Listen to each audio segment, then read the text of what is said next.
नाजरीन, लगभग 400 साल पहले बनाई जाने वाली ये खूबसूरत बिल्डिंग, जहां अपने दौर की सबसे बड़ी और सबसे शानदार बिल्डिंग हुआ करती थी, वहीं आज इसको दुनिया का 7वां अजूबा भी माना जाता है।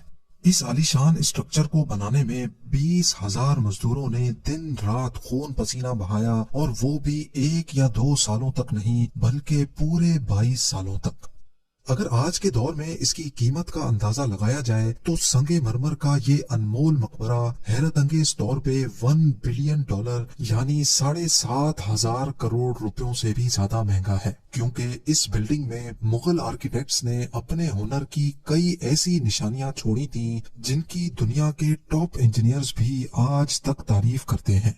इस बिल्डिंग को ऐसे डिजाइन किया गया कि जब मेन गेट के पीछे से इसको देखा जाता है तो ये काफी बड़ी लगती है, लेकिन जैसे ही मेन गेट की तरफ बढ़ा जाता है तो ऑटोमेटिकली इसका साइज छोटा होता जाता है। दिमाग को चकरा देने वाली ये कोई पहली ट्रिक नहीं थी जो मुगल आर्किटेक्ट्स ने इस्तेमाल की हो। इसके गिर्द चारों मीनारों को बिल्कुल सीधा खड़ा नहीं किया गया, बल्कि ये मीनार बाहर की तरफ थोड़ा झुके हुए हैं, क्योंकि अगर इनको सीधा खड़ा किया जाता तो दूर से देखने पर ये अंदर की तरफ झुके हुए लगते, जैसा कि इन मस्जिदों में आप देख सकते हैं। इन मीनारों को बाहर की तरफ झुकाने का एक और रीजन भी था, और वो ये था कि खतरनाक अर्थक्वेक की सूरत में अगर ये मीनार गिरे भी तो ये बाहर की तरफ गिरकर ताजमहल पर एक आंच भी ना आने दे। लेकिन आखिर माजरा क्या था कि इसको बनाने वाले किसी सूरत में इस पर एक खराश भी बर्दाश्त नहीं कर सकते थे।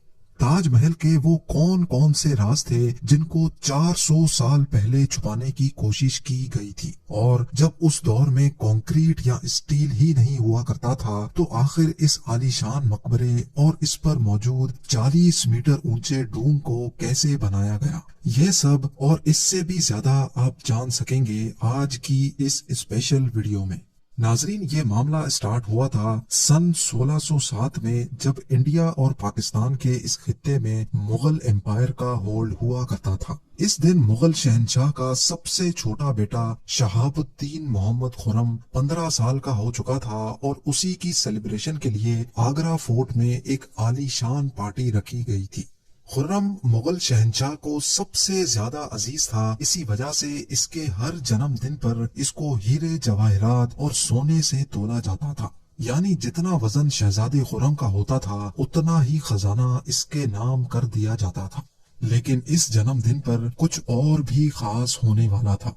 मुगल शहंशाह ने शहजादे खुर्रम की शादी अपने एक वकील की बेटी के साथ कर दी, जिसको मुमताज महल के नाम से जाना जाता है। मुमताज और खुर्रम को पहले दिन ही एक दूसरे से बेइंतहा मोहब्बत हो चुकी थी, और उस वक्त ये किसी को भी मालूम नहीं था कि इस मोहब्बत का बोलबाला हमेशा के लिए रहने वाला है। अगले 10 सालों तक शहजादे ने कई जंगें लड़ी और उनमें भरपूर कामयाबी भी हासिल की। इसी वजह से शहंशाह ने खुश होकर उनको शाहजहां के लक़ब से नवाजा, जिसका मतलब है दुनिया का बादशाह।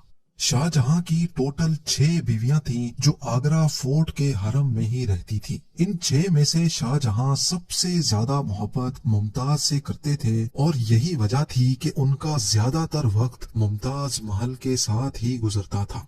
वक्त तेजी से गुजरता जा रहा था, और 4 सालों के बाद यानी 1621 में मुगल शहंशाह अचानक चल बसे। शाहजहां, जो पहले ही मुगल एम्पायर में खासा फेमस हो चुका था और जो शहंशाह का चहीता बेटा भी था, 1628 में यानी बाप की मौत के 7 सालों बाद उसने शहंशाह की गद्दी संभाल ली। पूरी मुगलिया सल्तनत अपने नए शहंशाह से बेहद खुश नजर आती थी।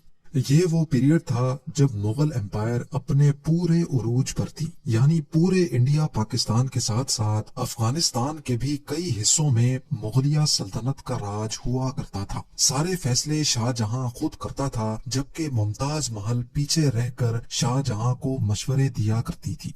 लेकिन किसी को भी इस बात का इल्म नहीं था कि ये खुशियां अनकरीब मातम में बदलने वाली हैं। गद्दी संभाले अभी 1 ही साल गुजरा था कि एक बार फिर से मुगल एम्पायर को दुश्मनों का सामना करना पड़ा। अगले 2 साल जंग चलती रही और शाहजहां को इस जंग में भी भरपूर कामयाबी नसीब हुई। لیکن شاہ جہاں ابھی اس کامیابی کا جشن مناتے کہ ان کو ایک افسوسناک خبر سے آگاہ کیا گیا۔ ممتاز محل جو کہ شاہ جہاں کے 14ویں بچے کو جنم دے رہی تھی، اس کی حالت بگڑ گئی اور 17 جون سن 1631 کو وہ نہ چاہتے ہوئے بھی اس دنیا سے چل بسی۔ پوری مغلیہ سلطنت کا جشن دیکھتے ہی دیکھتے ماتم میں بدل گیا۔ یہ خبر جو شاہ جہاں پر آگ بن کر گری تھی، اس نے تو جیسے ان کی دنیا ہی ختم کر ڈالی۔ شاہ جہاں کی سب سے پہلی محبت اور ان کی سب سے عزیز بیوی ممتاز محل اس دنیا سے رخصت ہو چکی تھی۔ کہا جاتا ہے کہ اس غم کی پرچائی نے شاہ جہاں کو کالے اندھیروں میں دھکیل دیا تھا۔ اگلے 8 دنوں تک انہوں نے کچھ نہیں کھایا اور اگلے 2 سالوں تک نہ کوئی موسیقی سنی اور نہ ہی پرفیوم لگایا۔ ممتاز محل نے مرنے سے پہلے ایک آخری خواہش کی تھی۔ وہ چاہتی تھی کہ ان کی قبر دنیا کے سب سے خوبصورت مقبرے میں بنائی جائے۔ اس ٹاسک کو اور ممتاز محل کی آخری خواہش کو پورا کرنے کے لیے شاہ جہاں نے اپنی ساری دولت اور پوری زندگی وقف کرنے کا ارادہ کر لیا۔ ممتاز کے گزرنے کے 6 ماہ بعد یعنی 1632 میں ہی تاج محل کی کنسٹرکشن کا کام شروع کر دیا گیا۔ قریب 20,000 سے بھی زیادہ مزدور، پتھر تراش اور کاریگروں کو پوری سلطنت سے اکٹھا کیا گیا۔ لشکروں کے لشکر شاہ جہاں کے حکم پر آگرہ بلوا لیے گئے تھے۔ کیونکہ ممتاز کی قبر یمنا ریور کے برابر میں موجود تھی، اسی وجہ سے اس جگہ پر دنیا کی سب سے خوبصورت بلڈنگ بنانا کافی مشکل ٹاسک تھا۔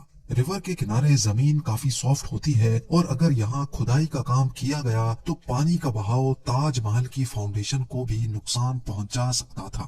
اس مسئلے سے نمٹنے کے لیے مغل انجینئرز نے یہاں سب سے پہلے زمین کے اندر کئی کنویں کھدوانا شروع کیے۔ مزدور یہ کنویں تب تک کھودتے رہتے جب تک خشک زمین نظر نہ آ جاتی تھی۔ ان کنووں کو پتھروں اور گارے سے بھرا گیا اور پھر اس کے اوپر پتھروں کے بڑے بڑے کالمز کھڑے کیے گئے۔ اس سارے کام کو انجام دینے کے لیے مزدوروں کے ساتھ ساتھ ہاتھیوں کی ایک بہت بڑی فوج کو بھی استعمال کیا گیا۔ مغل انجینئرز کی یہ ٹرک کام کر چکی تھی اور اب ایک ایسی مضبوط فاؤنڈیشن تیار تھی جو نرم زمین پر بھی فولاد بن کر کھڑی تھی۔ فاؤنڈیشن کے بعد اب باری تھی ایک ایسے بلڈنگ ڈیزائن کی جو آج سے پہلے کسی نے بھی نہ دیکھا ہو، ایک ایسا ڈیزائن جو پچھلے سارے ریکارڈ توڑ ڈالے۔ تاج محل کے ڈیزائن کا آئیڈیا شاہ جہاں نے اپنے باپ دادا کے مقبروں سے لیا تھا۔